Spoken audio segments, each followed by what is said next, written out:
পশ্চিম তীরে ইসরায়েলের তাণ্ডব। এদিকে ইরাকে গ্যাস ক্ষেত্রে ড্রোন হামলা। মধ্যপ্রাচ্যে ইসরায়েলের অবস্থান মজবুত করতে বৈঠকে বসছে ট্রাম্প ও নেতানিয়াহু। কানাডাকে ফের পাল্টা হুঁশিয়ারি ট্রাম্পের। এদিকে ট্রাম্পের পদক্ষেপের ভয়ে আগেভাগে ২০ মার্কিন পণ্যের চড়া শুল্ক প্রত্যাহার ভারতের। সর্বশেষ জানিয়ে দিব, ইরানের পরমাণু কর্মসূচি সম্পন্ন শর্ত একচেটিয়া আধিপত্য ভাঙা হয়েছে বলছে ইরান। এবার পশ্চিম তীরে ইসরায়েলের তাণ্ডব। ফিলিস্তিনের অধিকৃত পশ্চিম তীরের জেজিরে ইসরায়েলি বাহিনী অত্যন্ত ২০টি বাড়ি গুড়িয়ে দিয়েছে। আল জাজিরার সংবাদদাতা বলছেন, বিস্ফোরণ জেজিন শরণার্থী শিবিরের কাছে আদ-দামচ এলাকায় একটি আবাসিক ব্লক উড়িয়ে গেছে। ইসরায়েলি সেনাবাহিনী এই হামলার খবর নিশ্চিত করে জানিয়েছে। তারা বলছে, জেজিনে কয়েকটি ভবন ধ্বংস করা হয়েছে। পশ্চিম তীরে জানুয়ারি মাঝামাঝি সময় থেকে ইসরায়েলের হামলায় ৫০টি যোদ্ধা নিহত হয়েছে। ৫০ ফিলিস্তিনি যোদ্ধা নিহত হয়েছে। ইসরায়েলি সেনাবাহিনী গত মাস থেকে পশ্চিম তীরে অভিযান শুরু করেছে। এই অভিযানের নাম দেওয়া হয়েছে আইমন ওয়াল। জেজিন এলাকায় ফিলিস্তিনি সশস্ত্র পন্টগুলোকে লক্ষ্য করে মূলত ইসরায়েলও অভিযান চালাচ্ছে। গত ১৯শে ফেব্রুয়ারিতে গাজায় ফিলিস্তিনের মধ্যকামী সশস্ত্র গোষ্ঠী হামাসের সঙ্গে যুদ্ধবিরতির পরই ইসরায়েল পশ্চিম তীরে এই অভিযান শুরু করে। ইরাকে গ্যাস ক্ষেত্রে ড্রোন হামলা। রবিবার ইরাকের কুর্দিস্তান অঞ্চলের খুরমুর গ্যাস ক্ষেত্র লক্ষ্য করে একটি ড্রোন হামলা চালানো হয়েছে। দুটি নিরাপত্তা সূত্র রয়টার্সকে এই তথ্য জানিয়েছে। কুর্দিস্তান আঞ্চলিক সরকারের প্রাকৃতিক সম্পদ মন্ত্রণালয় জানিয়েছে, ক্ষেত্র বা ডানা গ্যাস কোম্পানির কোনো ক্ষতি হয়নি এবং উৎপাদন স্বাভাবিক রয়েছে। পাল কনসোর্টিয়াম সংযুক্ত আরব আমিরাতের জ্বালানি সংস্থা ডানা গ্যাস এবং এর সহযোগী কেস্টেস পেট্রোলিয়াম খুরমুর থেকে গ্যাস উত্তোলন করে, তবে কোনো গোষ্ঠী এই হামলার দায় স্বীকার করেনি। মধ্যপ্রাচ্য ইসরায়েলের অবস্থান মজবুত করতে বৈঠকে বসছে ট্রাম্প ও নেতানিয়াহু। হামাসের বিরুদ্ধে যুদ্ধে জয়, ইরানকে মোকাবেলা ও আরব দেশগুলোর সঙ্গে কূটনৈতিক সম্পর্ক বাড়ানো নিয়ে মার্কিন প্রেসিডেন্ট ডোনাল্ড ট্রাম্পের সঙ্গে আলোচনা করতে যুক্তরাষ্ট্র সফরে যাচ্ছে ইসরায়েলের প্রধানমন্ত্রী বেনিয়ামিন নেতানিয়াহু। রোববার ওয়াশিংটনের উদ্দেশ্যে তেল আবিব ছাড়েন নেতানিয়াহু। নিউ ইয়র্ক সোমবার মঙ্গলবার ট্রাম্পের সঙ্গে বৈঠক হওয়ার কথা রয়েছে তার। এর মধ্য দিয়ে হোয়াইট হাউসে ফেরার পর প্রথম কোনো বিদেশি নেতার সঙ্গে বসতে যাচ্ছেন ট্রাম্প। এদিকে গাজা যুদ্ধ বন্ধ ও হামাসের হাতে জিম্মি ইসরায়েলিদের মুক্তির বিষয়ে পরবর্তী ধাপের চুক্তি নিয়ে কাজ করতে যুক্তরাষ্ট্র ও মধ্যস্থতাকারী আরব দেশগুলো। যুদ্ধবিরতির পরপরই গাজা উপত্যকায় নিজেদের আধিপত্য নিয়ন্ত্রণ পূর্ণ বহাল করেছে হামাস। যুদ্ধ পুরোপুরি বন্ধ ও উপত্যকাটি থেকে ইসরায়েলি সেনা প্রত্যাহার না হলে দ্বিতীয় ধাপে জিম্মিদের মুক্তি দেওয়া হবে না বলে জানিয়েছে ফিলিস্তিনের এই স্বাধীনতাকামী সংগঠন। অপরদিকে গাজায় ফের যুদ্ধ শুরু করতে সরকারের উগ্রপন্থীদের চাপের মুখে পড়েছেন নেতানিয়াহু। গত মার্চের প্রথম সপ্তাহে হামাস ও ইসরায়েলের মধ্যে যুদ্ধবিরতি চুক্তি সই হয়। তবে হামাসের বিরুদ্ধে বিজয় ও জিম্মিদের ফিরিয়ে আনতে ইসরায়েল অঙ্গীকারবদ্ধ হলেও বক্তব্য করেন নেতানিয়াহু। ২০২৩ সালের ৭ অক্টোবর আকাঙ্ক্ষিক হামলা চালিয়ে বহু ইসরায়েলিকে জিম্মি করে হামাস। এই যুদ্ধে এখনও পর্যন্ত ৪৭,০০০ ফিলিস্তিনি নিহত হয়েছেন, যাদের বেশিরভাগই নারী ও শিশু। পার্স সমর্থন হিসেবে বিবেচনা করা হয় ডোনাল্ড ট্রাম্পকে, কিন্তু মধ্যপ্রাচ্যের যুদ্ধের অবসরের প্রতিশ্রুতি দিয়েছেন তিনি। পাশাপাশি অস্ত্রবিরতি চুক্তির মধ্যস্থতায় ভূমিকা রাখা দাবি করেছে মার্কিন প্রেসিডেন্ট। ১৫ মাসের যুদ্ধের শেষে দুই পক্ষের মধ্যে চুক্তি হওয়ার পর এখনও পর্যন্ত ১৭ ইসরায়েলি জিম্মি ও শত শত ফিলিস্তিনি বন্দী মুক্তি পেয়েছেন। এর মধ্যে রোববার আবার মধ্য গাজায় একটি গাড়িকে ইসরায়েলি বিমান হামলায় ৫ ফিলিস্তিনি আহত হয়েছেন। আল দাউতা হাসপাতাল এই তথ্য জানিয়েছে। ইসরায়েলি সামরিক বাহিনী বলছে, গাড়িটি একটি তল্লাশি চৌকি অতিক্রমের চেষ্টা করা হলে এই হামলা করা হয়। যুক্তরাষ্ট্রের উদ্দেশ্যে রওনা দেওয়ার আগে এক বিবৃতিতে নেতানিয়াহু বলেছেন, ট্রাম্পের সাথে বৈঠকে হামাসের বিরুদ্ধে বিজয়, জিম্মিদের মুক্তি ও ইরানি সন্ত্রাসী কক্ষ মোকাবেলা নিয়ে আলোচনা হবে। নেতানিয়াহু বলেছেন, একত্রে কাজ করে দুই দেশের নিরাপত্তা জোরদার, শান্তি পরিসর আরও বিস্তৃত শক্তির মাধ্যমে শান্তির এক অসাধারণ যুগে আমরা প্রবেশ করতে পারি।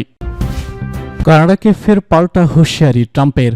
কানাডা ও মেক্সিকোর পণ্যের উপর ২৫% শুল্ক আরোপ করেছে মার্কিন প্রেসিডেন্ট ডোনাল্ড ট্রাম্প। এছাড়া চীনের পণ্যে বর্তমান হারে অতিরিক্ত ১০% শুল্ক আরোপ করেছে মার্কিন প্রেসিডেন্ট। এরই মধ্যে ৩ দেশের উপর শুল্ক আরোপ সম্প্রতি ৩ নির্বাহী আদেশ গত শনিবার জারি করেছে ট্রাম্প। এটি আগামীকাল মঙ্গলবার থেকে কার্যকর হবে। ট্রাম্পের এমন সিদ্ধান্তের বিরুদ্ধে পাল্টা ব্যবস্থা নেওয়ার ঘোষণা দিয়েছে মেক্সিকো ও কানাডা। কানাডার প্রধানমন্ত্রী জাস্টিন ট্রুডো $155 বিলিয়ন সমমানের যুক্তরাষ্ট্রের পণ্যের উপর 25% শুল্ক আরোপের কথা জানিয়েছেন। এর মধ্যে $30 বিলিয়ন উপর কার্যকর হবে মঙ্গলবার থেকে, বাকিটা পরবর্তী 21 দিনের মধ্যে। এছাড়া মেক্সিকোর প্রেসিডেন্ট বলেছেন তিনিও যুক্তরাষ্ট্রের বিরুদ্ধে পাল্টা পদক্ষেপ নিতে যাচ্ছেন। ধারণা করা হচ্ছে তিনি যুক্তরাষ্ট্রের পণ্যে 25% শুল্ক আরোপের ঘোষণাই দিবেন। বিবিসির লাইভ প্রতিবেদনে বলা হয়েছে ট্রুডোর এমন ঘোষণার পর বেজায় চটেছে ডোনাল্ড ট্রাম্প। তিনি বলেছেন কানাডা প্রতিশোধ নিলে তিনি দেশটির উপর শুল্কর পরিমাণ আরও বাড়াবেন। বিমান থেকে নেমে সাংবাদিকদের ট্রাম্প বলেছেন তিনি করিডনদের ভালোবাসি, কিন্তু কানাডার নেতৃত্বের সঙ্গে একমত নই এবং কিছু একটা সেখানে ঘটতে যাচ্ছে। মার্কিন প্রেসিডেন্ট আরও বলেছেন তারা যদি গেম খেলতে চায় আমি কিছু মনে করব না, আমরা তাদের ইচ্ছামতো গেম খেলতে পারি। ট্রাম্পের পদক্ষেপের ভয়ে আগেভাগেই 20 মার্কিন পণ্যের চড়া শুল্ক প্রত্যাহার ভারতের। 6 বছর আগে ট্রাম্পের 28টি পণ্য আমদানিতে বাধা তৈরি করতে চড়া শুল্ক আরোপ করেছিল ভারত। ভারতের কিছু পণ্য যুক্তরাষ্ট্রে ঢোকার পথে বাধা সৃষ্টি করায় পাল্টা জবাবে মার্কিন সব পণ্যের উপর চড়া শুল্ক বসানো হয়। এর মধ্যে আমেরিকা থেকে আসা আপেল, ছোলা, ডালের মতো 8টি পণ্য 2 বছর আগে চড়া শুল্ক প্রত্যাহার করা হয়েছিল। এবার বাজেটে বাকি 20টি পণ্য থেকে চড়া শুল্ক প্রত্যাহার করে নিল ভারতীয় কর্তৃপক্ষ। দেশটির অর্থ মন্ত্রণালয় সূত্রে এই তথ্য জানা গেছে। ডোনাল্ড ট্রাম্প মার্কিন প্রেসিডেন্ট নির্বাচনে প্রচারণার সময় থেকে ভারতের চড়া শুল্কের হার নিয়ে হুঁশিয়ারি দেন। প্রেসিডেন্ট হওয়ার পর তিনি মেক্সিকো, কানাডা, চীন থেকে আমদানি করা পণ্যের চড়া শুল্ক আরোপ করেন। জবাবে কানাডা, মেক্সিকো, চীনও পাল্টা মার্কিন পণ্যের চড়া শুল্ক বসিয়েছে। সেখানে ভারতের মোদী সরকার আগেভাগেই সতর্ক। তারা মার্কিন পণ্যের উপর আরোপিত চড়া শুল্ক প্রত্যাহার করে নিল। সূত্রের খবর, প্রধানমন্ত্রী নরেন্দ্র মোদী আমেরিকা সফরের আগে ট্রাম্প প্রশাসনকে সমর্থন বার্তা দিতেই এই সিদ্ধান্ত। যদিও অর্থমন্ত্রী মাল্লা শাতানের যুক্তি, আত্মনির্ভর ভারত তৈরির লক্ষ্যে বিভিন্ন পণ্যে আমদানি শুল্ক কমানো হয়েছে। বিরোধীদের প্রশ্নে শুক্রবার বাজেটে আমেরিকার হার্লে ডেভিনসের চড়া দামের বাইক, ডেসেলার গাড়ির মতো বিলাসবহুল পণ্য আমদানি শুল্ক কমানো হয়েছে। হার্লে ডেস বাইকের উপরে চড়া শুল্ক নিয়ে ট্রাম্প আগের শাসনে আমলেও আমেরিকা সরব ছিল। এবার ট্রাম্প ভারতের উপর কোনো শুল্ক বসানোর আগেই মোদী সরকার নরম সুর নিল। ভারতের অর্থ মন্ত্রণালয় সূত্রের ব্যাখ্যা, 2019 আমেরিকা ভারতীয় পণ্যকে আমেরিকার বাজারে অগ্রাধিকার দেওয়ার ব্যবস্থা গ্রহণ করে নেয়। সেই সঙ্গে ভারত থেকে কিছু ইস্পাত ও অ্যালুমিনিয়ামের মতো পণ্য, কাঠবাদাম, ছোলা, মসুর ডালের উপর আমদানি শুল্ক বাড়িয়ে দেয়। পাল্টা জবাবে ভারত আমেরিকার 28টি পণ্যের শুল্ক বসায়। 2 বছর আগে মোদী আমেরিকা সফর করে এর মধ্যে 28টি পণ্য চড়া শুল্ক প্রত্যাহার করে নেয়। এবার বাকি 20টি পণ্যে চড়া শুল্ক প্রত্যাহার করা হলো। ইরানের পরমাণু কর্মসূচি সম্পূর্ণ স্বচ্ছ, একচেটিয়া আধিপত্য ভাঙা হয়েছে।